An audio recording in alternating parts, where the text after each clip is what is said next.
काङ्ग्रेसको रुख top heavy भयो, शिरमा नेता भयो, अलि छरितो हुनु परेको छ रुख भनेर मलाई लाग्छ। किनकि धेरै चिजहरू क्लक गरेको थियो, एक ठाउँमा जम्मा भएर बसेको थियो, त्यो क्लक चाहिँ सफा भएर अगाडि जानुपर्ने हुन्थ्यो जस्तो लाग्छ मलाई। त्यसरी यो महाधिवेशनको प्रक्रियाले त्यो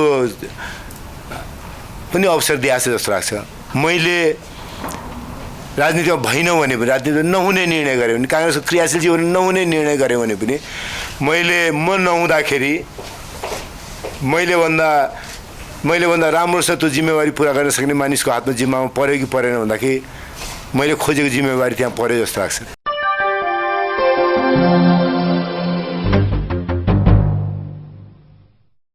मेरो ट्विटको ह्यान्डलमा पनि राखिसकेको छु, फेसबुकमा पनि राखेको छु, त्यसको छाया कपी टीबाट पनि प्राप्त हुन्छ। तथापि मिति 2078 साल पुस 1 गते बिहिबार भर्खर मैले प्रधानमन्त्रीलाई बुझाएर आएँ, तस्बिर पनि मैले राखिसकेको छु।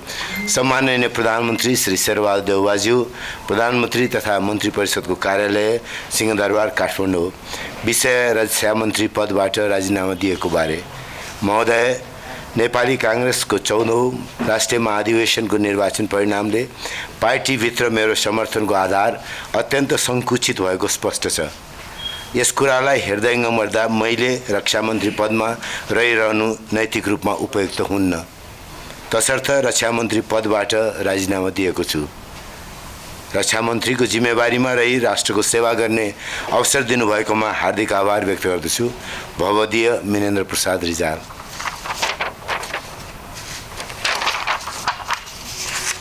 यो बाहेक मैले अरू थप यसै त भन्नुपर्ने कुरा छैन।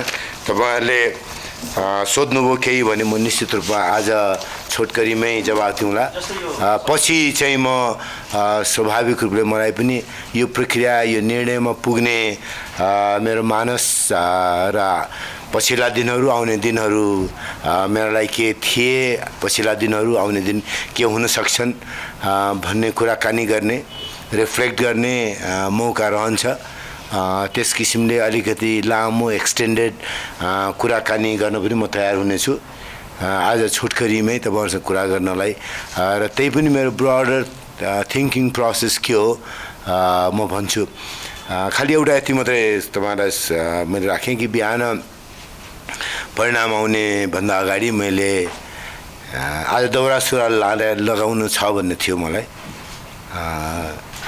त्यस पछाडि त्यही अनुसारको तयारी गरेको थिएँ, तर मतगणनामा मैले जानुपर्ने पनि छैन भन्ने लागेको थियो।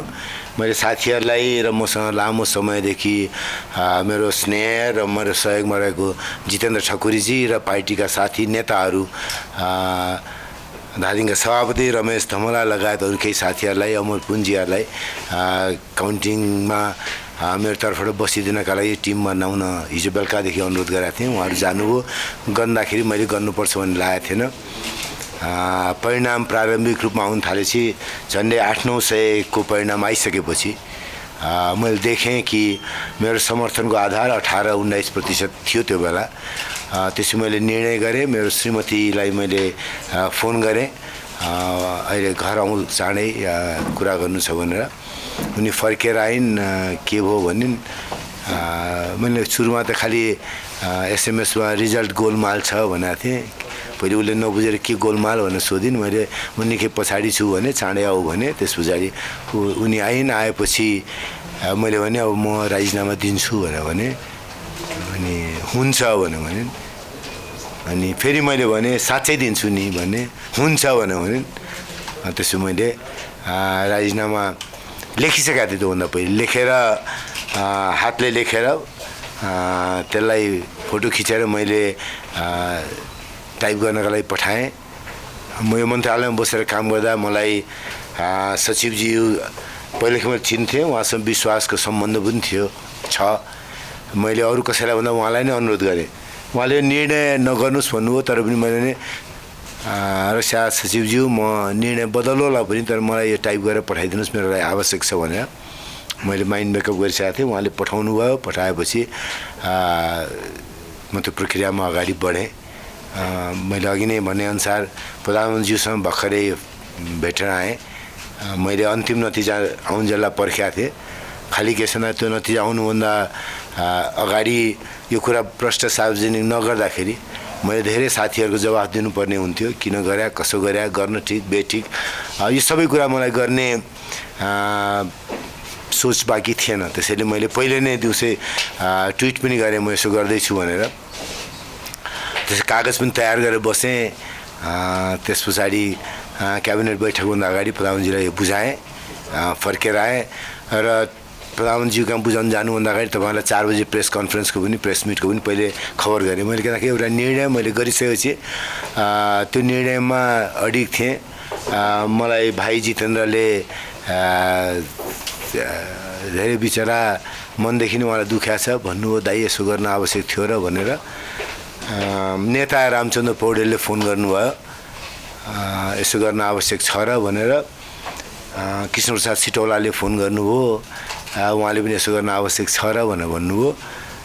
अरू केही साथीहरूले फोन गर्नुभयो, शुभचिन्तकले फोन गर्नुभयो। तर म भावावेशमा यो गरे होइन। मैले नेपाली काङ्ग्रेसको राजनीतिमा म जहाँ उभिया छु, देशको राजनीतिमा नेपाली काङ्ग्रेस जहाँ उभिया छ, यो महाधिवेशनले लिएर जाने 4 वर्षको काङ्ग्रेस जहाँ पुग्नु छ, यो सबै कुराको सापेक्षतामा यो निर्णय मेरो लागि उपयुक्त थियो भन्ने मलाई लागेको छ र त्यही निर्णय सुनाउनलाई तपाईँहरूसँग भेटघाट गर्दैछु। अधिवेशनले के गर्यो भन्ने कुरामा मलाई लागेका केही विचारहरू र त्यसले भोलिका दिनमा पनि अरूका लागि पनि सोच्ने बाटो बनोस् भनेर पनि मेरो निर्णयको प्रक्रिया, निर्णयको सोच पछि बताउँछु। मैले अहिले सामान्य सोध्नु भने म जवाफ दिन्छु। धन्यवाद। यहाँले पार्टीको आन्तरिक निर्वाचनमा पराजय भएकालाई नैतिकताको आधार बनाएर सरकार सञ्चालन र पार्टी सञ्चालन त फरक कुरा हुन्थ्यो, त्यसले नैतिकता भन्ने प्रश्न आउँथ्यो र भन्ने। म नेपालको राजनीतिमा जे गर्न आजको दिनमा मैले गर्नुपर्छ भन्ने मलाई लाग्थ्यो, त्यो गर्नका लागि त्यत्तिकै मनमा अलिकति पनि केही सङ्कोच नमानिकन मैले चाहेको, मेरो विवेकले उचित देखेको काम गर्नका लागि मसँग जे राजनीतिक पुँजी आवश्यक थियो, यो महाधिवेशनको परिणामले त्यो पुँजी मसँग रहेन। त्यसैले राजनीतिक पुँजी नहुँदाखेरि मैले आफूले गर्न चाहेको र गर्नुपर्ने, नेपाली काङ्ग्रेसले गर्नुपर्ने, नेपाली काङ्ग्रेस एउटा व्यक्तिले गर्नुपर्ने कामका लागि मलाई त्यो पुँजी उपलब्ध नहुँदाखेरि मेरा प्रयासहरू निरर्थक हुनेछन् भन्ने लागेर पनि निर्णय गरे हुँ। जस्तो कतिपयले के भन्छन् भने पार्टीभित्रको आन्तरिक हातबन्डाको समस्या पनि एउटा कारण हो भनेर भनिन्छ, यो विषयलाई कसरी भन्नुहुन्छ? अनि मैले हेर्नुहोस् भन्दाखेरि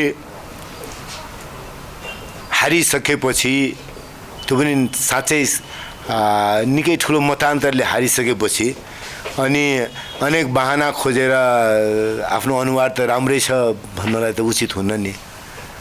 यो उमेरमा मेरो उमेर हेर्नुहोस् 65 वर्ष पुग्न थालेको छु। 2060 सालदेखि 18 वर्षदेखि केन्द्रीय कार्य समितिको सदस्य थिएँ हैन। मैले यो बेलामा उभिएर पनि अब जबरजस्ती घसिटेर पिसिटेर राजनीतिमा उभिराख्नुपर्छ भन्ने मात्रै सोच बनाउनु उचित हुँदैन भन्ने लाग्छ। त्यसैले मैले मेरो यो यात्रामा जुन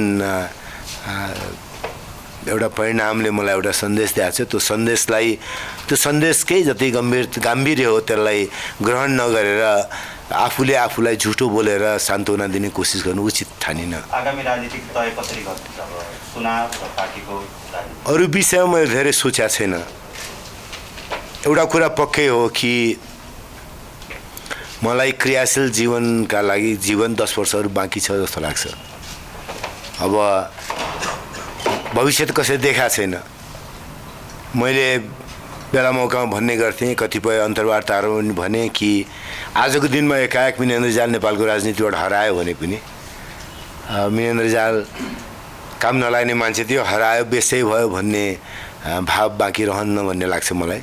मान्छे राम्रै हो, भइदिया भए हुन्थ्यो, अझ गरे सक्थ्यो भन्ने भाव रहँदै नै राजनीति छोड्यौँ भने उचित हुन्छ भन्ने लाग्छ मलाई। त्यो भाव मसँग अहिले पनि स्टिल लिङ्गर्स। तर त्यो निर्णयमा अहिलेसम्म पुगिसकेको छैन। मेरो मोरङ क्षेत्र 2 का जनताले मलाई जिताएर पठाएको पद अहिले पनि बाँकी छ। त्यो पदबाट मैले राजीनामा दिएको छैन। त्यो पद यो संसद रहउन्जेलसम्म कसरी त्यो पदमा म क्रियाशील रहने भन्ने विषय चाहिँ अर्को निर्णयको विषय हो। तर एउटा कुरा पक्कै हो, मलाई यो राजीनामा पछाडि यो जिम्मेवारीबाट मुक्त हुँदै गर्दाखेरि जे सुकै ठाउँमा रहौँ, राजनीतिमा रहौँ, राजनीतिमा नरहौँ, काङ्ग्रेसको क्रियाशील जीवनमा नरहौँ, देशका लागि अझ बढी सेवा गर्न सक्ने मसँग आँट, तागत, क्षमता र नैतिक बल छ भन्ने लाग्छ। शीर्ष नेताहरूले राजीनामा नगर्नु भनेर प्रधानमन्त्रीज्यूले पनि एकचोटि रोक्नुहोस् भनेर भन्नुभयो। साँच्चै गर्ने हो भन्नु मैले हो भने प्रधानमन्त्रीसँग मेरो वास्तवमा धेरै लामो सम्बन्ध रह्यो। हेर्नुहोस् आजको दिनमा मैले भन्दा 45 वर्ष भयो होला। 45 वर्ष पनि चिनाजानीको सम्बन्ध होइन, असाध्यै नजिकको स्नेहपूर्ण सम्बन्ध हो। मेरो राजनीतिक जीवनको उन्नतिमा प्रधानमन्त्रीको स्नेह धेरै महत्त्वपूर्ण छ। उहाँले मलाई उहाँको सङ्गतमा आफ्नो विचारका लागि लड्ने, आफ्नो विचारका लागि उभिने, एक्लै पनि उभिन तयार हुने एउटा आत्मबल भर्नका लागि पनि मद्दत गर्नुभयो होला उहाँको कामबाट जस्तो लाग्छ। त्यसैले उहाँसँग चित्त नबुझ्दा उहाँभन्दा अलग रहेर पनि उभिएँ मैले। मलाई अहिले पनि देख्नुहुन्छ भने एउटा कुरा मैले यति भन्नै पर्छ, दोष कसैलाई लाउने होइन, तर मैले गएको 3-4 वर्षमा काङ्ग्रेसको जुन तिक्ततापूर्ण राजनीति थियो, ध्रुवीकृत राजनीति थियो, त्यो राजनीतिमा मैले आफ्नो विवेक बोलेँ। विवेक बोल्दाखेरि कहिले कसलाई कोपट्टि लगाए जस्तो लाग्यो, कहिले कसलाई यता पनि मिलाएको छ कि जस्तो लाग्यो। अहिले निर्वाचन लड्ने क्रममा पनि कतिपय साथीहरूलाई यता पनि मिलाएको छ कि उता पनि मिलाएको छ कि भन्ने लाग्यो होला। अब त्यसलाई मैले मेरो दोष अथवा मैले आफूलाई पराजयलाई जस्टिफाई गर्ने बहानाको रूपमा प्रयोग गर्ने भन्दा अर्को रूपमै दिनु उचित हुन्छ जस्तो लाग्छ मलाई। आजसम्म जीवनमा कहिले पनि आफूले विवेकले देखेका कुरा गर्नलाई केही चिजले रोकेन। म 9 क्लासमा पढ्दै थिएँ, मेरो बुवा स्वर्गवास हुनुभयो। सानैदेखि मलाई जहाँ जे ठिक लाग्यो त्यो ठाउँमा उभिएँ।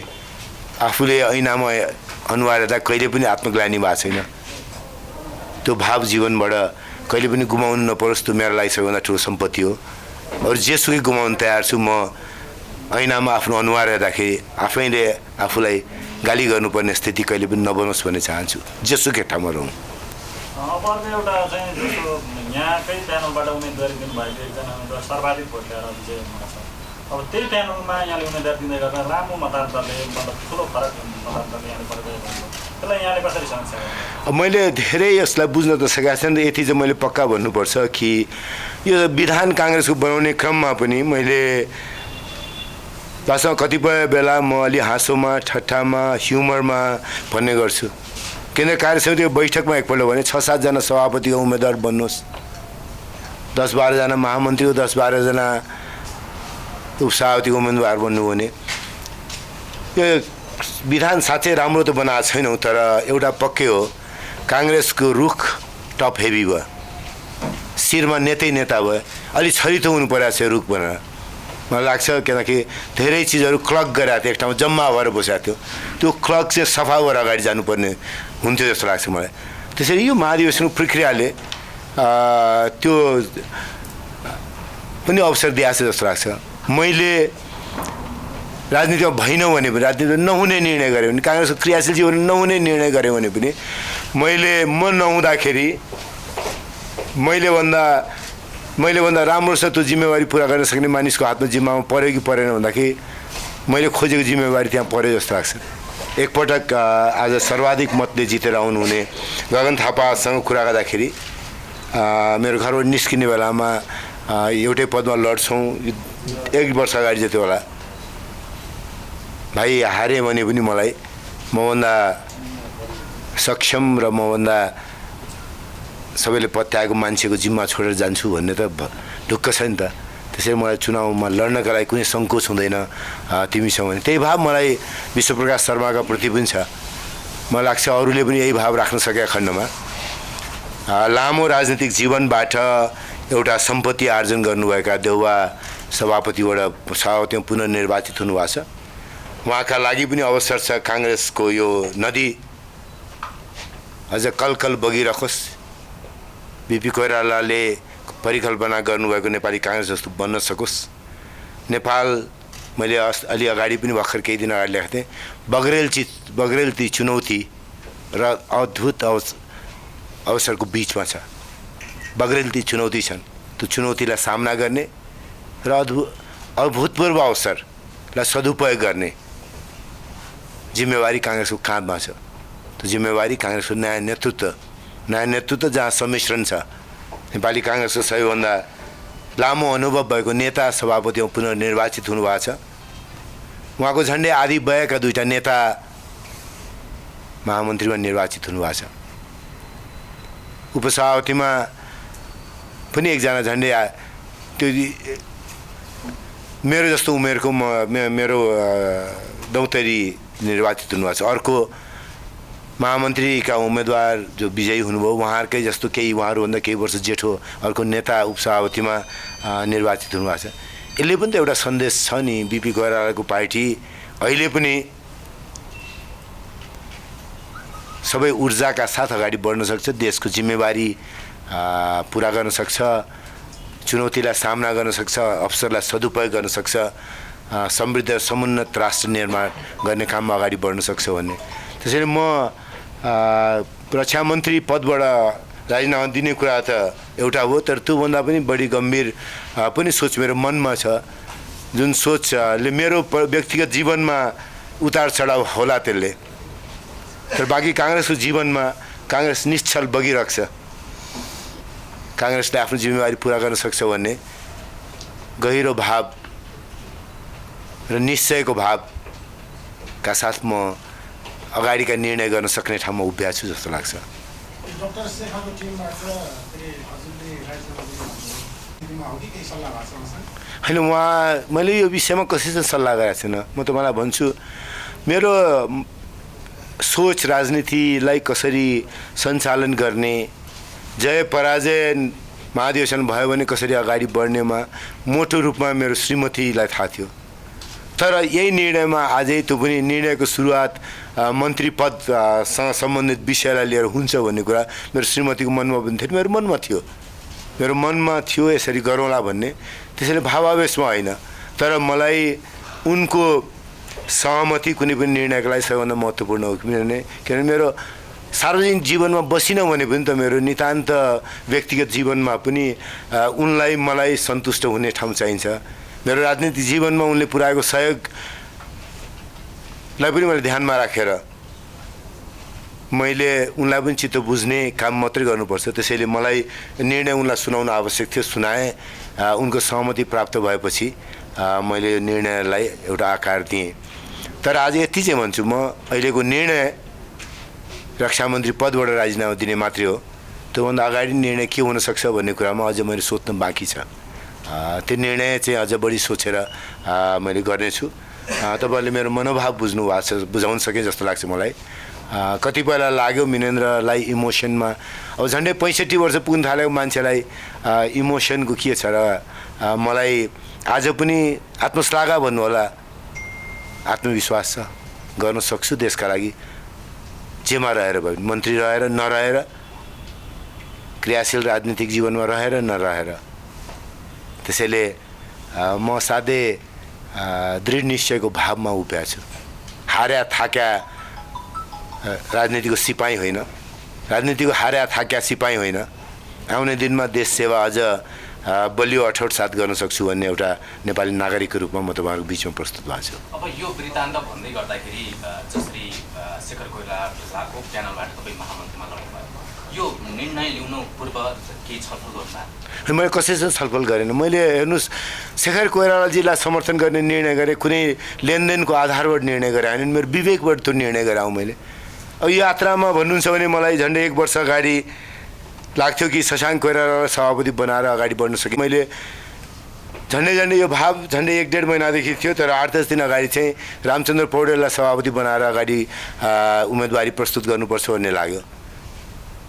रामचन्द्र पौडेलको उम्मेदवारीको पक्षमा हामीसँग यिनीहरू सबै साथीहरू सहमति जुटाउन नसकेपछि मलाई लाग्यो कि जुन किसिमको परिवर्तन नेपाली काङ्ग्रेसमा हामीले खोजेको त्यसको नेतृत्व शेखर कोइरालाले गर्न सक्नुहुन्छ, उहाँले तयार गरेको टिमले गर्न सक्छ भन्ने मलाई लाग्यो। त्यसपछि उहाँको टिमबाट उम्मेदवार हुने कुरा मैले राखेँ त्यसैले मान्छे झट्ट हेर्दाखेरि त शशाङ्क कोइरालादेखि रामचन्द्र पौडेलदेखि शेखर कोइराला हुँदै पनि 15 दिन नबित्दैखेरि यति चाँडो यो ठाउँ नेता कसको नेताको कुन टिममा लड्ने भन्ने कुरामा मैले कससँग हिँड्दा के भाग पाइन्छ भनेर होइन, एउटा सानो घटना मैले तपाईँलाई भन्छु। कसैलाई के पनि लाग्यो भन्दा मैले शेखर कोइरालाको टिमबाट महामन्त्रीको उम्मेदवार दिँदा कसैले मलाई भन्यो, मलाई मेरो बारेमा पनि असाध्यै स्नेह राख्ने डाक्टर शशाङ्क कोइरालालाई असाध्यै माया गर्ने एकजनाले मलाई फोन गरेर भन्नुभयो, तपाईँले शशाङ्क कोइरालाको पक्षमा नबोलेर उहाँलाई धेरै चित्त दुखाउनु भएको छ, उहाँले बिहान आँसु झार्नुभयो। मैले मिनेन्द्रलाई यति गरेँ, शशाङ्कले भन्नुभयो होइन है, फेरि एकजनाले भन्नुभयो, झुटो भन्नुभयो जस्तो लाग्दैन, मैले आँसु झार्नु भएको छ, मैले मिनेन्द्रलाई यति गरेँ, मिनेन्द्रले मेरो पक्षमा एकपल्ट पनि बोलेन भन्नुभएको छ, त्यसैले तपाईँ तत्कालै आफ्नो उम्मेदवारी छैन भनेर घोषणा गरेर फर्किनुहोस् भनेर भन्नु। मैले भाइ अहिले मतदानको प्रक्रिया प्रारम्भ भइसकेको छ, मैले कसरी उम्मेदवार छैन भने हिँड्ने बाकस थापिसकेको छु, त्यो बाकसमा जे प्राप्त हुन्छ त्यो लिएर अनि म फर्किन्छु भने मैले त्यो भाइलाई पनि दोष दिन खोजेँ होइन। शशाङ्क कोइरालामा त्यो भाव छैन पनि मैले सोध्ने पनि आवश्यकता ठानेन, तर मैले आफ्नो राजनीति परिवेश र मेरो राजनीतिक स्थिति अवस्थिति कहाँ छ भन्ने सोद्धाखेरि त म आफूलाई फेयरली इन्टेलिजेन्ट मान्छे नै भन्न ठान्छु। मैले बुझ्न सक्छु आफ्नो परिस्थिति भन्ने लाग्छ मलाई। मैले अघि नै भने आत्मश्लाघा होइन, मलाई आफ्नो बारेमा आफ्नो मूल्याङ्कन सन्तोषै लिने खालको छ, तर जबरजस्ती घसिटेर पेसिटेर बसिराख्नुपर्छ मलाई लाग्दैन। त्यसैले एउटा ठाउँ चटक्क छोडेपछि त्यो जे मेरो कोटको वरिमा धुलो लागेको थियो त्यो सबै टकटक्याएर झारिसकेपछि त म फेरि ठिङ्ग जसरी जहाँ उभिन चाहन्छु उभिन मिल्ने हुन्छ होला नि। मैले रक्षा मन्त्री प्राप्त गर्दाखेरि कसैलाई लाग्थ्यो होला राजीनामा नगरी बस्दाखेरि हिजो शशाङ्क कोइरालाको सिफारिसमा रक्षा मन्त्री बन्यो, शशाङ्क कोइरालालाई सभापति बनाउने काम निष्ठापूर्वक गरेन अनि आज रक्षा मन्त्री पद चाहिँ छोडेको छैन भन्ने लाग्थ्यो होला कसैलाई। मैले त्यो शशाङ्क कोइरालाले भन्नुभएको छ भनेन, मैले उहाँसँग त्यो भावना छैन होला भन्ने मलाई लाग्छ, तर अरू बाहिर त भन्न पाउँथेँ नि त। त्यसैले मैले जे राजनीतिक सम्पत्ति मेरा लागि आजको दिनमा आवश्यक हुन्थ्यो, मैले चाहेका गर्न खोजेका चिज गर्नका लागि त्यो राजनीतिक सम्पत्ति मैले गुमाएँ कि जस्तो पनि लाग्यो। एउटा निर्वाचन हारे मात्रै होइन, मसँग त्यो पुँजी रहेन जस्तो लागेर पनि राजीनामा रक्षा मन्त्रीबाट कमसेकम दिनुपर्छ। त्यसै बाँकी काम गर्नका लागि मलाई ठिङ्ग उभिनलाई मोरङ क्षेत्रमा 2 जनताले निर्वाचित गरेर पठाएको सांसदका रूपमा ठिङ्ग उभिनलाई, नेपाली काङ्ग्रेसको एउटा क्रियाशील सदस्यका रूपमा ठिङ्ग उभिनका लागि, नेपाली काङ्ग्रेसको निवर्तमान केन्द्रीय सदस्यको हैसियतमा महाधिवेशन महासमितिको सदस्य रहिराख्दाखेरि र त्यो ठाउँमा उभिनलाई ठिङ्ग उभिनलाई र आफ्नो विवेक बोल्नलाई मेरो राजनीतिक पुँजी बचाएर राख्नुपर्छ भन्ने लागेर पनि यो राजीनामा गरेर आउँ। अब यहाँको पार्टीमा भूमिका चाहिँ अब यहाँले पराजय भोग्दै गर्दा अब भोलि केन्द्रमा पर्नु होला नहोला त्यो पछि कुरा गर्दा नेपाली काङ्ग्रेसको राष्ट्रिय महाधिवेशन 14औं राष्ट्रिय महाधिवेशनले निर्वाचित गरेको नेतृत्वले मलाई एउटा काङ्ग्रेसको सदस्यका रूपमा जसरी उपयोग गर्न चाहन्छ त्यो मलाई चित्त बुझ्यो, मेरो लागि उचित भयो भने त्यही किसिमले मैले अगाडि बढ्ने हो, होइन भने मैले आफ्नो बाटो आफै रोज्दै जाने हो नि त। म काङ्ग्रेस हुँ, बिपी कोइरालाको पार्टीको मान्छे हुँ। सानो केटाकेटीदेखि 25 सालमा बिपी कोइराला जेलबाट छुटेर निस्कँदाखेरि एयरपोर्टमा स्वागत गर्न गएँ, त्यो बेलादेखि बिपी कोइरालालाई आफ्नो आदर्श माने। आजको दिनमा पनि बिपी कोइरालालाई सम्झिँदाखेरि त्यतिकै बढी ऊर्जा मेरो मनमा मस्तिष्कमा सञ्चारित हुन्छ। त्यसैले मैले आउने दिनमा काम गर्दाखेरि पनि त्यो ऊर्जा कुनै पनि दिनमा कम नहुने गरी काम गर्नुपर्छ भन्ने मलाई लाग्छ। जुनसुकै ठाउँमा बसेर काम गरौँ, राजनीतिमा रहौँ नरहौँ।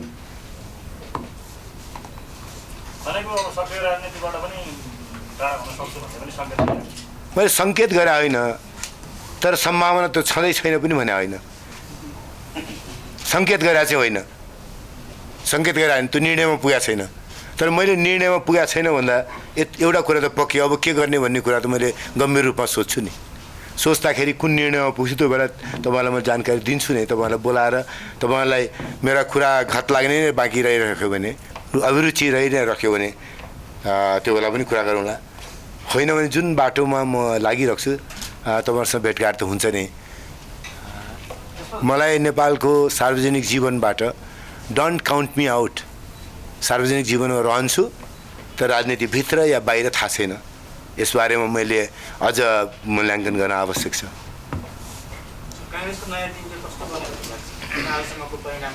मैले भने सार्वजनिक रूपमा पनि भनेको थिएँ मैले कि भर्खर अहिले 5 जना निर्वाचित हुनुभएको छ। 80 वर्षको पुग्दै गर्नुभयो नेताहरू, 40 वर्ष भर्खर नाग्नुभयो र उहाँहरू दुईटाको वयको बिचका नेताहरू। यस्तै सम्मिश्रणको टिम भन्ला नि भनेर मैले लेखाएको छु। मेरो ट्विट हेर्नुभयो भने, मैले बोलेको कुरा सुन्नुभयो भने झन्डै त्यही रूपकै छ नि अहिले 5 जनाको। तर अलि बढी युवाहरूको अनुहार होला। त्यसले त हामी सबैलाई, अझ मभन्दा पाको वयका नेताहरूलाई त अझ गम्भीर सन्देश दिया होला नि त। त्यो सन्देश हामी सबैले सदाशयका साथ सदाशयताका साथ ग्रहण गर्न सक्यौँ भने हामी सबैले बिपी कोइराला पार्टीलाई अझ ऊर्जाशील बनाउँछौँ, ऊर्जावान बनाउँछौँ, नेपालको चुनौतीको सामना गर्ने र अवसरलाई सदुपयोग गर्न सक्ने पार्टी बनाउँछौँ भन्ने लाग्छ।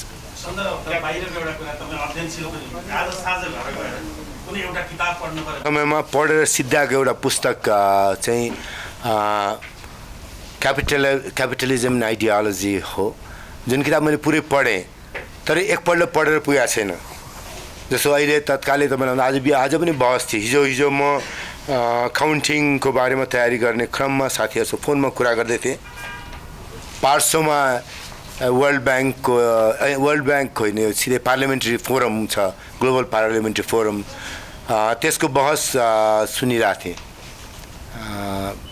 आज दुनियाँमा हिजो बेलुकैसम्म पनि मैले भन्दाखेरि सबैभन्दा बढी 1 वर्षमा अरबपतिहरू डलर टर्ममा थपिएको वर्ष हो। त्यतिका धेरै यत्रो ठुलो कोभिडको सङ्क्रमणबाट निस्किँदाखेरि पनि अरबपति चाहिँ झन्झन धेरै थपिने बेला छ। आयकरले मात्रै पुग्दैन, सम्पत्ति कर पनि चाहिन्छ। सम्पत्ति करले मात्रै पुग्दैन। एउटा धनी बाबुको छोरा जहिले पनि धनी रहने, एउटा गरिब घरमा जन्मेको मानिस कहिले धनी ठाउँमा पुग्न नसक्ने असाध्यै सीमित सामाजिक र आर्थिक गतिशीलता दुनियाँमा भयो। त्यसले गर्दाखेरि इनहेरिटेन्स कर पनि रहनुपर्छ भनेर ठामा पिकेटीले त्यो किताबमा भनेका छन्। एउटा लोकतान्त्रिक मूल्य र मान्यतामा आधारित समाजवाद आजको रूपमा विश्वमा सापेक्ष रूपमा कसरी त्यो बहस अगाडि जान सक्छ, त्यो मेरा लागि अझ बढी अध्ययन र रिफ्लेक्सनको विषय हुन्छ। अर्को अहिले पछिल्ला दिनमा मैले पढ्न थालेको चाहिँ अहिले जसरी ग्लोबल क्यापिटलिजम अगाडि छ, यसको मुखमा जसरी पपुलिजमको उभार आएको छ दुनियाँमा, तत्काल क्षणिक चित्त बुझ्ने कुरा गरे खण्डमा सबै चिज हुने, त्यो पपुलिजमको उभारमा अनि त्यो ज्वार भाटामा माथि र तल पुग्ने क्रममा लोकतन्त्र जोगाउन सकिन्छ कि सकिँदैन भनेर, can democracy survive global capitalism भने यो कुरा मेरो लागि महत्त्वपूर्ण छ। हामीले संविधानको प्रस्तावनामा थुप्रै मूल्य र मान्यता कुरा गरेर लगायत लोकतान्त्रिक मूल्य र मान्यतामा आधारित समाजवाद भनेका छौँ। ती सबै लोकतान्त्रिक मूल्य र मान्यतामा आधारित समाजवादको बाटो कस्तो हुने, नेपालको समृद्धिको बाटो, बिपी कोइरालाले बनाएको लोकतान्त्रिक समाजवादी पार्टी कसरी अगाडि बढ्न सक्ने, त्यो मेरा लागि राजनीतिमा रहे पनि नरहे पनि नेपाली समाजमा मैले गर्ने योगदानका लागि एउटा महत्त्वपूर्ण बाटो रहन्छ। त्यसैले मेरो अध्ययनको विषय आज साँझमा होस् भोलि बिहान उठाएको होस् त्यही नै रहन्छ। झन्डै 5 महिना सरकारमा रहनुभयो, मन्त्रालयमा यो जिम्मेवारी सम्हाल्दाखेरि भएको मैले यति स्नेह पाएको छु। अहिले पनि तपाईँहरूले सोध्नुभयो भने यति चाहिँ मलाई लाग्छ कि यो पनि यो फेरि तेस्रो पटक म भन्दैछु, आत्मश्लाघाको विषय होइन। नेपाली सेनाका अधिकारीहरूलाई, रक्षा मन्त्रालयका अधिकारीहरूलाई, उच्च पदस्थ अधिकारीहरूलाई मेरो 2.5 महिनाको उहाँहरूसँगको जुन सङ्गत रह्यो, उहाँहरूले सम्झिराख्ने नै खाले भएको छ भनेर भन्नुभएको छ मलाई पनि आत्मविश्वास छ त्यही खाले नै भयो भनेर। मलाई जीवनमा कुनै दिन नेपाली सेनाका बिचमा माझमा बसेर काम गर्ने इच्छा थियो। त्यो इच्छा विशेष त 62-63 को जनआन्दोलन पछाडि जुन युगान्तकारी जनआन्दोलन हो त्यस पछाडि त्यो इच्छा मनमा जागृत भयो। मलाई कुनै न कुनै दिन नेपालको रक्षा मन्त्री बन्ने इच्छा थियो। त्यो इच्छा 2.5 महिनाकै लागि हो भने पुरा भयो र 2.5 महिनाको मेरो सोझन सन्तोषजनक रह्यो। उहाँहरूले मसँग स्नेह र साक्ष्यभाव देखाउनु हो। त्यसका लागि मैले रक्षा मन्त्रालयका उच्च पदस्थ कर्मचारीहरू, नेपाली सेनाका उच्च पदस्थ कर्मचारीहरू र नेपालसँग असाध्यै राम्रो नजिकको सम्बन्ध राख्न चाहने छिमेकी र नेपाललाई सहयोग गर्न चाहने नेपालका मित्र राष्ट्रहरू को भाव नेपालका प्रति जुन पाएँ त्यसले पनि मलाई आउने दिन नेपालको उज्जवल छ, समृद्ध नेपाल निर्माण गर्न सकिन्छ, समुन्नत नेपाल निर्माण गर्न सकिन्छ, नेपाल समृद्धशाली बनाउन सकिन्छ, आउने पुस्तालाई वैभवशाली बनाउन सकिन्छ। र त्यो कामका लागि अहिलेको राष्ट्रिय महाधिवेशनको परिणामले बिपी कोइरालाको पार्टीमा त्यो ऊर्जा सञ्चारित भएको छ। थप परिणामले त्यही किसिमको ऊर्जा प्रदान गर्नेछ भन्ने कुरा म अझ विश्वस्त छु। सकौँ होला होइन। धन्यवाद। एउटा चाहिँ सोध्नु होला, यदि चाहिँ पार्टीको पराजयका कारण सरकारको मन्त्रीबाट राजीनामा अहिले पार्टीको जुन सरकारको गठबन्धन अथवा त्यो जोड छ तपाईँको भनाइ मैले सोध्न खोजिरहेको छु। त्योभन्दा अलिकति गहिरो बासमा राखेर उभ्याएर मलाई बोल्न बाध्य नगर्नुहोस्। भोलिको मेरो जीवनमा मैले जुन बाटो रोजौँला त्यस पछाडि जति खाल्टोमा उभिएर अथवा जहाँ उभिएर मैले बोल्नुपर्ने हुन्छ बोलौँला नि त। अझै मलाई किन त्यसरी बाध्य गर्नुहुन्छ, नगर्नुहोस्। त्यो सुझाव मैले भोलि दिउँला नि। त्यो सुझाव मेरो आउने दिनका कामहरू, मेरो जिम्मेवारी के हुन्छ, कसरी मैले आफ्नो जिम्मेवारी निर्वाह गर्छु त्यसैको आधारबाट मैले ती सुझाव त निश्चित रूपमा दिइ नै रहनेछु। राजनीतिमा हुँला नहुँला सांसद त रहिरहेको छु। यो संसद, यो प्रतिनिधि सभाको कार्यकाल रहँदासम्म सरकारलाई एउटा प्रतिनिधि सभाको सदस्यको हैसियतमा सुझाव दिने ठाउँ त मेरो लागि छँदैछ नि, तत्कालै पनि छ। हजुर धन्यवाद, धेरै धेरै धन्यवाद। फेरि एउटा कुरा मैले भन्नैपर्छ, तपाईँहरूसँग पनि जुन प्रेम पाएको छु मैले, विशेष त मैले भनेको 2059 साल पछाडि 20 वर्षभन्दा लामो सहकार्य नेपालको सञ्चार जगतसँग भयो। यो क्षेत्रमा गहिरै साथ काम गरेँ। पार्टीको सञ्चार हेर्ने जिम्मेवारी, प्रवक्ताको जिम्मेवारी, प्रचार प्रमुखको जिम्मेवारी, देशको सञ्चार मन्त्री र प्रवक्ताको जिम्मेवारी पनि एउटा बेला मेरो काँधमा थियो। यी सबै बेलामा तपाईँहरूसँगबाट मैले स्नेह, प्रेम र साक्ष्यभाव पाएको छु। आउने दिनमा म जे गरौँला तपाईँहरू यो प्रेम र स्नेह र साक्ष्यभाव पनि मेरो लागि सदैव मेरो मनमा रहिरहनेछ। धन्यवाद।